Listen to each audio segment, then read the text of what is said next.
যারা যারা এই চ্যানেলে প্রথম আছেন তারা এই চ্যানেলে একটা লাইক, সাবস্ক্রাইব অ্যান্ড বেল আইকনটি ক্লিক করে আমাদের পাশে থাকবেন। হাই গাইস, আমি প্রিয়ম, তোমাদের সবাইকে আমার চ্যানেলে স্বাগত। আমি এই প্রথম ইউটিউবে ভিডিও ছাড়ছি, জানি না কীরকম কী হবে, কিন্তু আশা করছি হয়তো ভালোই হবে। চলো আজকে দেখা যাক বাটা নিউল্যান্ডের থিমটা, যেখানে করেছে উদয়গিরি। আমরা সবাই কম বেশি পুরীতে গিয়ে দেখেছি উদয়গিরি, সেইটাই বাটা নিউল্যান্ড এবছর আমাদের সাথে তুলে ধরেছে। চলো স্টার্ট করা যাক ভিডিও।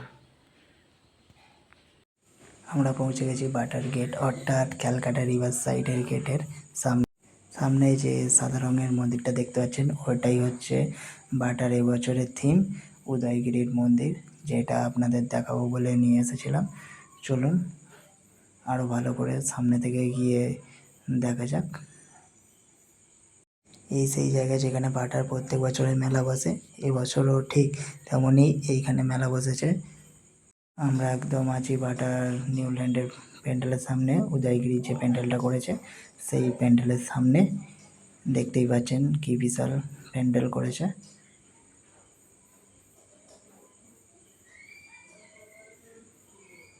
বাটা নিউল্যান্ড 2025-এ যে মাটি প্রতিমাটি আছে সেটি ইতিমধ্যে প্যান্ডেলে প্রবেশ করে গেছে, আপনারা তা দেখতে পাচ্ছেন। এছাড়া দু সাইডে দুটো সিংহ রয়েছে, যেটা প্যান্ডেলকে আরও আকর্ষণীয় করে তুলছে। সামনের সিঁড়িতে উপরে উঠে গেলেই মায়ের প্রতিমা দেখতে পাবেন। এছাড়া এই বুদ্ধের মূর্তিটা থাকার জন্য প্যান্ডেলটা আরও সুন্দর লাগছে। সামনে বন্ধ থাকার জন্য আপনারা আগে গিয়ে দেখাতে পারেননি। প্যান্ডেলটা এতই বড় যে আপনারা দূর থেকেও দেখতে পাবেন। প্যান্ডেলটা আসুন, ঘুরুন, দেখলে আপনাদের ভালো লাগবে।